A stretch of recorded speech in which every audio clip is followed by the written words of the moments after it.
Friends, welcome to our YouTube channel driving path. जैसा कि आप देख सकते हैं, ये बायो का लास्ट लेक्चर होगा। आज का लाइफ प्रोसेस का ये लास्ट लेक्चर है। तो अभी तक जिन लोगों ने हमारे इस चैनल को सब्सक्राइब नहीं किया है तो प्लीज़ प्लीज़ प्लीज़ ज़्यादा से ज़्यादा सब्सक्राइब करें, लाइक करें, शेयर करें और हाँ, बेल आइकन को प्रेस करना ना भूलें। तो आज का हमारा टॉपिक है ट्रांसपोर्टेशन। तो ट्रांसपोर्टेशन मैंने बोला था कि ये हमारे इस लाइफ प्रोसेस चैप्टर का लास्ट टॉपिक होगा। तो इससे पहले मैंने क्या आपको पढ़ाया था? एक्सक्रीशन पढ़ाया था। तो जिन लोगों ने अभी तक इन सारी टॉपिक्स को नहीं देखा है, प्लीज़ देखें, क्योंकि ये आपके लिए बहुत इंपॉर्टेंट है और एग्ज़ाम अभी आने ही वाला है। अभी तो प्री बोर्ड चल रहा होगा, लेकिन एग्ज़ाम्स में ज़्यादा टाइम नहीं लगेगा। और ये जितनी चीज़ें मैं आपको ये नोट्स के थ्रू पढ़ा रही हूँ या लिख के दिखा रही हूँ यहाँ पे समझाते हुए, तो ये सारी चीज़ें आपको दोबारा रिवाइज करने का टाइम नहीं मिलेगा। तो प्लीज़ इस वीडियोस को ज़्यादा से ज़्यादा देखें और समझें। और हाँ, जब भी आपको टाइम मिलेगी, अगर वीडियोस ये फॉलो कर रहे हैं या देख रहे हैं, तो प्लीज़ बगल में एनसीईआरटी के डायग्राम्स ज़रूर देखते रहें, क्योंकि ऐसे सारी चीज़ें आपको केवल नोट्स मिल रही हैं, डायग्राम नहीं मिलेगा तो फिर प्रॉब्लम होगी। तो प्लीज़ देखें और उससे कोरिलेट करके पढ़ें। तो चलिए स्टार्ट करते हैं हम लोग ट्रांसपोर्टेशन। तो सबसे पहले मैं आपको एक बता दूं कि बेसिक डेफिनेशन, ये जो ट्रांसपोर्टेशन टर्म है, इसका मतलब क्या होता है। तो ट्रांसपोर्टेशन का मतलब क्या होता है, तो एक लाइन में आपको समझाना चाहती हूँ कि इंस्टेंट ऑफ ट्रांसपोर्टिंग और बीइंग ट्रांसपोर्टेड। इसका मतलब ये हुआ कि travel from one place to another, मतलब कोई भी चीज़ आपकी एक जगह से दूसरे जगह तक पहुंचाना, इसको क्या बोलते हैं? ट्रांसपोर्टेशन। तो अब मैं आपको एक साइंटिफिक डेफिनेशन बताती हूँ। ये तो रहा हमारा बेसिक डेफिनेशन कि इस वर्ड को हम कैसे कॉइन किए हैं, कैसे, मतलब इस वर्ड को हम कैसे कोरिलेट कर रहे हैं बायोलॉजी के टर्म्स में। तो देखिए यहाँ पे, the movement of any substance from one place to another, water and nutrients required for all metabolic activities should be transported in the body of plants and animal। ये आपका एक होता नहीं है, एक वैलिड बायोलॉजी के टर्म्स में एक वैलिड डेफिनेशन। तो ये हुआ। अभी तक जिन लोगों को ट्रांसपोर्टेशन का मतलब नहीं समझ में आ रहा था या बहुत ज़्यादा कॉम्प्लिकेटेड लग रहा था, तो वो इससे समझ सकते हैं कि क्या होता है। तो यहाँ तक हमारा हुआ ट्रांसपोर्टेशन का डेफिनेशन। अब रही बात ट्रांसपोर्टेशन किसके किसके बीच में होगी। पहले तो होगा हमारा ह्यूमंस में, फिर पहले हम देखेंगे ह्यूमंस में कैसे ट्रांसपोर्टेशन होता है, फिर प्लांट्स में देखेंगे, उसके बाद फिर धीरे धीरे ऐसे ही सारे टॉपिक्स को खत्म कर देंगे। ठीक है। तो मैं इस वीडियो के लास्ट में आपको ये जरूर बताऊंगी कि कौन कौन से डायग्राम इस चैप्टर के लिए बहुत इंपॉर्टेंट हैं। तो प्लीज हमारे साथ बने रहिए और इस वीडियो को पूरा देखिए, तभी आपको मतलब इससे बहुत ज्यादा फायदा होने वाला है। तो प्लीज इस चीज को ध्यान रखिएगा। और अभी स्टार्ट करते हैं हम लोग transportation in humans. Transportation in humans में मैंने यहाँ पे आपके लिए, मैंने जैसा बताया है ना कि मैं आपके लिए नोट्स यहाँ पे खुद लिख के यहाँ पे रखती हूँ और फिर समझाती हूँ, ताकि आपको कहीं का भी नोट्स कैरी करना ना पड़े या फिर देखना ना पड़े, 10 बार किसी चीज़ को बार बार देखना ना पड़े। इससे आपका सुन के भी प्रैक्टिस हो जाएगा, याद हो जाएगा, और देख के भी आप खुद भी लिख के समझ जाएंगे। तो देखिए यहाँ पे क्या हुआ। पहले transportation in humans. Transportation in humans में यहाँ पे है, blood is a connective tissue in humans. ये सबको पता है कि ब्लड के ही थ्रू कोई भी चीज ट्रेवल करेगी। ठीक है। It transport necessary substances to cells and transport metabolic waste product away from those same cells. मैंने आपको पिछले वीडियोज में, पिछले लेक्चर में बताया ही था कि एक्सक्रीशन में क्या होता है, मेटाबॉलिक वेस्ट को हम निकालते हैं, इन्हीं सारी चीज़ों को। तो यहाँ पे मैंने बताया था कि मेटाबॉलिक वेस्ट में कौन कौन सी चीज़ें आती हैं। तो ये सारी चीज़ें मैं दोबारा इस वीडियो में रिपीट नहीं करूँगी, क्योंकि रिपीट करूँगी तो वीडियो फालतू में लंबा बनेगा और फिर आपको नहीं पसंद आएगा। तो इसलिए मैं, अगर आप जानना चाहते हैं तो प्लीज़ इसके पहले वाले वीडियो लेक्चर 4 को जरूर देखें। ठीक है, एक्सक्रीशन टॉपिक, उसमें आपको मेटाबॉलिक वेस्ट के बारे में पूरी डिटेल्स मिल जाएंगी। तो अब हम लोग स्टार्ट करते हैं कि the main component of blood, blood में क्या क्या चीजें पाई जाती हैं, ये जरूर याद रखना है। ये हमारा एक तरीके से, मतलब आप बोल सकते हैं कि कई लोग इसे कॉमन सेंस में भी पूछ ही लेते हैं कि अरे ब्लड में क्या पाया जाता है। तो सबसे पहले क्या यहाँ पे है हमारा प्लाज्मा। प्लाज्मा का कलर बहुत इंपॉर्टेंट है, ये जनरल नॉलेज में भी बहुत पूछा जाता है कि प्लाज्मा कौन से रंग का होता है, कौन से कलर का। तो क्या होता है plasma, it is a yellow colour fluid, ठीक है। It transport food, CO2, waste product ETC। हो गया आपका प्लाज्मा क्या कैरी करता है, प्लाज्मा ट्रांसपोर्ट करता है food, CO2, waste product ETC, और कौन सी कलर का होता है, येलो कलर। और फिर हमारा आता है RBC, जिसको हम बोलते हैं red blood cell. Red blood cell का काम क्या है, it contains haemoglobin which transport oxygen, ठीक है। ये हो गया हमारा रेड ब्लड सेल का डेफिनेशन। और प्लेटलेट्स, लोग अक्सर प्लेटलेट्स की बातें करते हैं कि डेंगू में प्लेटलेट्स काउंट कम हो गया है या प्लेटलेट ज़्यादा हो गया है। तो प्लेटलेट होता क्या है, प्लेटलेट क्या होता है, these help in blood clotting, clotting of blood. अगर हमें कहीं भी चोट लग जाती है तो अगर हमारा वो ब्लड क्लॉट नहीं होता है तो बहुत ज़्यादा इसकी भी डेफिशिएंसी होती है, विटामिन K की कमी से होती है। ये ब्लड क्लॉटिंग नहीं होना विटामिन K की वजह से होता है। अब विटामिन K बहुत ज़रूरी है हमारे शरीर में। तो प्लेटलेट्स हमारा क्या काम करता है, ब्लड क्लॉट करने में, ठीक है। अब आता है WBC। WBC का काम है कि these cell fight against harmful bacteria, viruses and germs, ठीक है। WBC का मैंने बता दिया कि WBC का काम क्या है, कि किस चीज़ में यूज़ करता है, क्या करता है, ये इसका मेन फंक्शन। तो यहाँ ये हो गया। फिर यहाँ पे है the heart pumps the blood through blood vessels. कैसे पंप करता है हार्ट, ब्लड वेसल्स के थ्रू।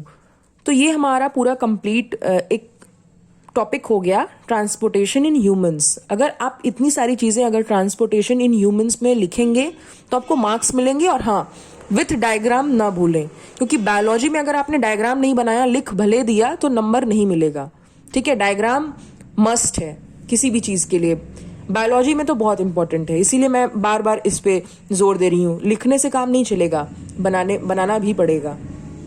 तो आप देख सकते हैं अब हमारा आ गया यहाँ पे heart.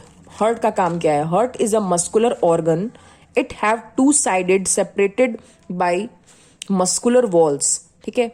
It have 4 chambers, left आर्टियम, right आर्टियम, left ventricle और राइट वेंट्रिकल। तो ये चीज आपको याद रखना है कि 4 चैम्बर होते हैं हार्ट में। कौन कौन से नाम है इसके, left आर्टियम, right आर्टियम, left ventricle, right ventricle. और ये कैसा ऑर्गन है, एक मस्कुलर ऑर्गन है। और कैसे सेपरेट होता है, 2 side separated by muscular wall.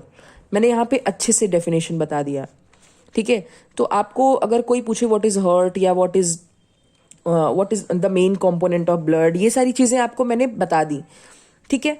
अब हम आगे बढ़ते हैं कि कैसे ये काम करता है। अब हाउ डज हार्ट वर्क्स, ठीक है, हाउ हार्ट्स वर्क यहाँ मैंने लिखा है, लेकिन मैं बोल रही हूँ यहाँ पे deoxygenated blood comes from body to right आर्टियम। हमारे राइट आर्टियम की तरफ से जो डीऑक्सीजनेटेड ब्लड होता है वो हमेशा आता है, ठीक है।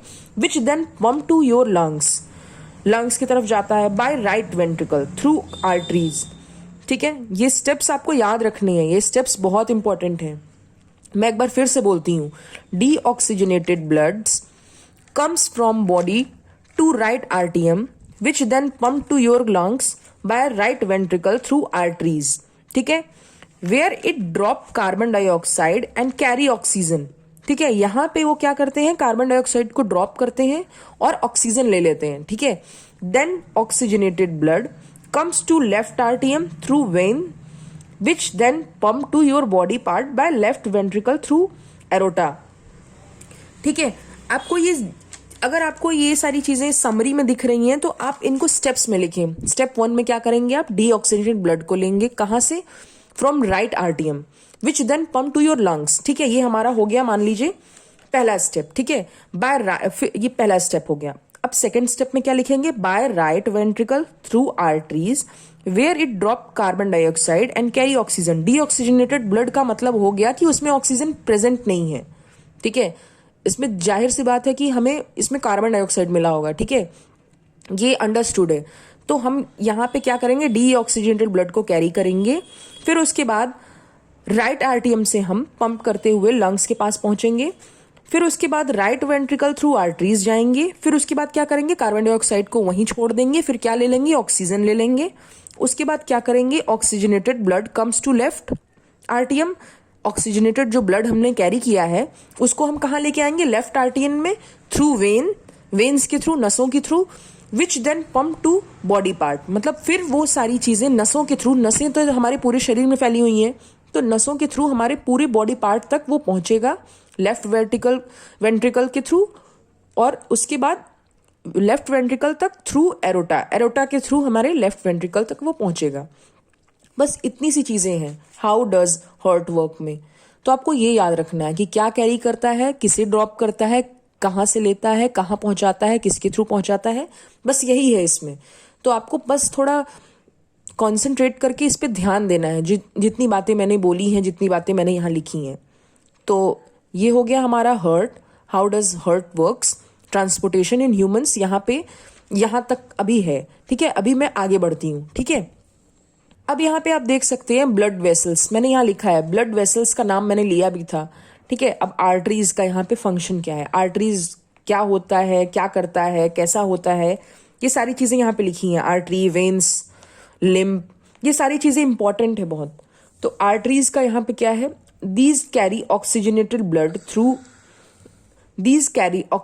Blood from heart to body part except pulmonary artery. ठीक है, ये ऑक्सीजनेटेड ब्लड कैरी करता है कहाँ से, heart to body part except pulmonary artery. Pulmonary artery को छोड़ के ये सारी जगह क्या करता है, ऑक्सीजनेटेड ब्लड कैरी करता है। ठीक है, these are thick and elastic, ये बहुत थिक होता है और इलास्टिक होता है। ठीक है, the smallest vessels which are one cell thick are called capillaries. Capillaries का डेफिनेशन लोग पूछते हैं, व्हाट इज कैपिलरीज। तो कैपिलरीज क्या होता है, the smallest vessels which are one cell thick are called capillaries. Capillaries क्या होता है ये आपको अच्छे से पता है, अब आप बता सकते हैं। तो यहां तक ये आर्टरीज का हो गया, कैपिलरीज क्या हो गया। अब आते हैं वेन्स की बात करते हैं। वेन्स क्या होता है, carry D oxygenated blood from body part to heart accept pulmonary vein. Arteries में क्या था कि ये ऑक्सीजनेटेड ब्लड कैरी करता है कहाँ, heart to body part, except क्या था वहां पे, पल्मोनरी आर्टरी था।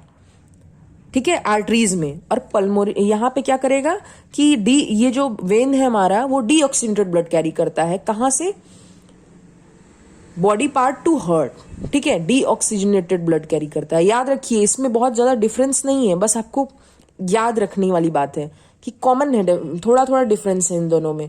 ठीक है, तो इसमें क्या होता है कि ये डी ऑक्सीजनेटेड ब्लड कैरी करता है, आर्टरी क्या करता है, ऑक्सीजनेटेड ब्लड। ये ऑक्सीजनेटेड ब्लड कहाँ से ले जाता है, blood from heart to body part, और ये कहाँ से, blood from body part to heart. और कहाँ ये एक्सेप्ट कहाँ तक, कहाँ पे, पल्मोनरी आर्टरी में, और ये क्या करता है, एक्सेप्ट पल्मोनरी वेन में। ठीक है, these are thin and less elastic, ये ज्यादा इलास्टिक होते हैं आर्टरीज, और ये लेस इलास्टिक होता है। और ये वेन हमारा थिन होता है और ये थिक होता है। ठीक है, अगर कोई डिफरेंस पूछ लेता है कि आर्टरी और वेन में क्या डिफरेंस है तो आप आराम से बता सकते हैं।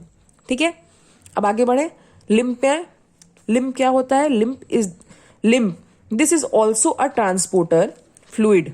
ट्रांसपोर्टर फ्लूइड होता है the pores present in the wall of capillaries. Capillaries मैंने पहले बताया है, इसके पहले क्या होता है, some amount of plasma, proteins and blood cell escape into intercellular space in the tissue to form the limb।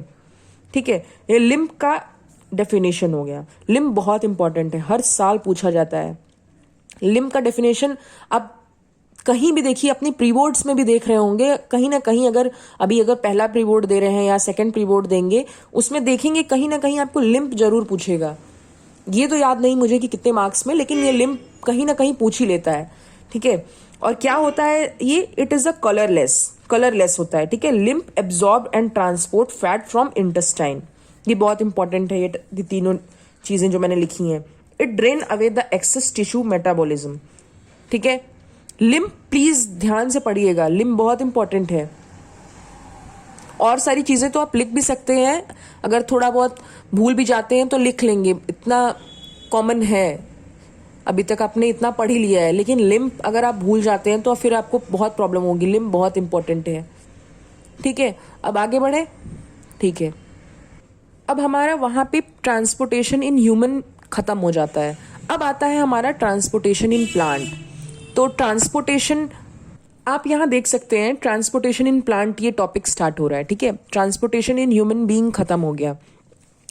तो मेनली हमें जो हमारा ट्रांसपोर्टेशन होता है और प्लांट में वो क्या होता है, there are two transporter tissue in plant. क्या होता है, जाइलम होता है, फ्लोएम होता है। देखिए यहाँ पे तो मैंने आपको जाइलम फ्लोएम इतना नॉर्मल वर्ड्स में लिखवाया है, लेकिन अगर आप 10th में जाएंगे, 11th में जाएंगे या बायो लेंगे, तो आपको ये सारी चीजें बहुत डिटेल में पढ़नी होंगी, ठीक है, बहुत अच्छे से कॉन्सेप्ट। लेकिन आपका बेसिक कॉन्सेप्ट जो बन रहा है वो यही बन रहा है, ठीक है। तो आप इस पे प्लीज फोकस करिएगा, क्योंकि अगर जो लोग बायो ऑप्ट करेंगे उनको इसके बारे में कंप्लीट डिटेल में 11th में पढ़ाया जाएगा। तो मैं यहाँ पे आपको बता देती हूँ कि कैसे कैसे होता है और जाइलम और फ्लोएम में क्या बेसिक डिफरेंस है। तो आप देखिए यहाँ पे जाइलम लिखा हुआ है, यहाँ फ्लोएम लिखा हुआ है। यहाँ पे क्या है, जाइलम में क्या लिखा हुआ है, पहला point, it transport water and mineral in upward direction from root to highest point of the plant. ये काम क्या करता है कि ये अपवर्ड डायरेक्शन में जाता है। देखिए रूट मिट्टी में जो रहता है वो, जैसे मान लीजिए ये प्लांट है, ठीक है, ये प्लांट है, इसके रूट्स ये हैं, तो ये अपवर्ड डायरेक्शन में सारी चीजें ले जाता है, ठीक है, ट्रांसपोर्ट करता है। रूट से कहाँ, जहां तक उसकी लंबाई है, जहां तक वो प्लांट है, ठीक है, वहां तक अपवर्ड डायरेक्शन में। और क्या काम करता है ये फ्लोएम का काम, क्या है, it transport food from leaves to other part of the plant. ये क्या काम करता है, फूड जो है उसको क्या करता है, food from leaves to other part of the plant. Food को ये लीव्स से और भी जितने पार्ट्स हैं प्लांट्स के वहां तक पहुंचाता है फ्लोएम, ठीक है। अब दूसरे पॉइंट पे आते हैं हम कि जाइलम क्या काम करता है, इट ओनली ट्रांसपोर्ट अपवर्ड, ठीक है, ये केवल नीचे से ऊपर जाता है अपवर्ड डायरेक्शन में, ठीक है। और ये कैसे काम करता है, phloem, it can transport upward as well as downward. हमारा जाइलम है वो एक ही डायरेक्शन में काम करता है, लेकिन हमारा केवल एक ही डायरेक्शन में काम करता है जाइलम, अपवर्ड डायरेक्शन में। लेकिन फ्लोएम का काम है कि अपवर्ड डायरेक्शन में भी काम करेगा और डाउनवर्ड डायरेक्शन, दोनों डायरेक्शन में फ्लोएम जो होता है, ठीक है। तो ये हमारा दूसरा डेफिनेशन का मतलब दूसरा डिफरेंस इसका कंप्लीट होता है। अब आता है थर्ड डिफरेंस कि it works on principle of transpiration. Transpiration मैंने एक्सक्रीशन में भी आपको बताया था, थोड़ा बेसिक डेफिनेशन दी थी, अगर आपको याद होगा तो याद होगा। तो ये हमारा जाइलम जो है वो किस पे काम करता है, किस प्रिंसिपल पे, ट्रांसपीरेशन पे। और हमारा फ्लोएम क्या काम क्या है, transport of food from leaves to other part of plant is called translocation, ठीक है। फ्लोएम का बेसिक प्रिंसिपल कौन सा है, ट्रांसलोकेशन, और जाइलम का ट्रांसपीरेशन, ठीक है। तो यहां पे हमारा खत्म होता है ट्रांसपोर्टेशन इन प्लांट। ट्रांसपोर्टेशन कैसे होता है प्लांट में, तो अगर आप जाइलम और फ्लोएम के थ्रू बताएंगे ट्रांसपोर्टेशन इन प्लांट तो आपको पूरे मार्क्स मिलेंगे। अगर ये 5 नंबर का आएगा या फिर अगर मान लीजिए 10 मार्क्स का भी आता है, तो अगर आप ये दोनों बता के, अगर एनसीईआरटी में इसका अगर वो दिया हो, क्या बोलते हैं, डायग्राम या फिर कुछ भी दिया हो, तो आप अगर इसको बना देते हैं तो आपको पूरे मार्क्स मिलेंगे। ये सारी चीजें बेसिक डेफिनेशन थी जो मतलब आपको आनी चाहिए क्लास 10th के हिसाब से। तो यहाँ पे मैंने आपके लिए एक वो लिखा है नोट में, ट्रांसपीरेशन। अगर जिन लोगों ने अभी ये इस वीडियो को अभी देखना स्टार्ट किया या अभी हमारे इस चैनल पे नए हैं, वो देख रहे हैं, तो मैं उनके लिए यहाँ पे नोट्स में मैंने लिख दिया है यहाँ पे ट्रांसपीरेशन होता क्या है। जो अभी प्रीवियस वीडियो नहीं देखी है उनके लिए मैंने यहाँ लिखा है, it is the process of loss of water और vapour from aerial part of the plant, ठीक है। तो अब हमारा ये ट्रांसपोर्टेशन यहीं पे खत्म होता है और हमारा लाइफ प्रोसेस चैप्टर भी बायो का आज कंप्लीट होता है, एक चैप्टर।